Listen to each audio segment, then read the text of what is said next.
বিএনপির ভারপ্রাপ্ত চেয়ারম্যান তারেক রহমান বলেছেন, ১৯৪৮ সালের কনভেনশনে গণহত্যা সংজ্ঞায়িত হয়েছে একটি জাতীয়, জাতিগত, নৃতাত্ত্বিক বা ধর্মীয় গোষ্ঠীকে সম্পূর্ণ বা আংশিক ধ্বংস করার অভিপ্রায় হিসেবে। জাতিসংঘের সদ্য প্রকাশিত কমিশন রিপোর্ট স্পষ্টভাবে উপসংহারে পৌঁছেছে যে ফিলিস্তিনিদের উপর গাজায় ইসরায়েলের এই অপরাধ করেছে। এখন আর কোনো অজুহাত, প্রচারণা বা সত্য গোপন করার সুযোগ নেই। তিনি বলেন, আন্তর্জাতিক আইন ও মানবিকতা নীতির ভিত্তিতে বিশ্বকে অবিলম্বে পদক্ষেপ নিতে হবে। ইসরায়েলের গণহত্যা থামাতে অর্থনৈতিক, রাজনৈতিক ও কূটনৈতিক সব উপায় প্রয়োগ করে অবিলম্বে ও স্থায়ী যুদ্ধবিরতি নিশ্চিত করতে হবে এবং গাজায় মানবিক সহায়তা প্রবেশের সুযোগ দিতে হবে।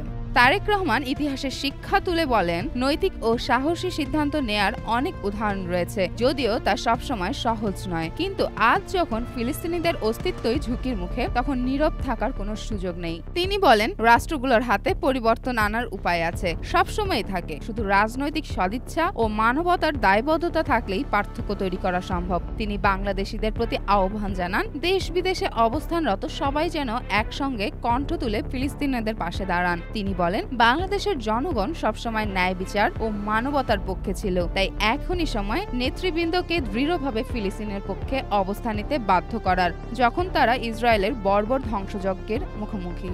চেমন ফারিয়া, জনকণ্ঠ।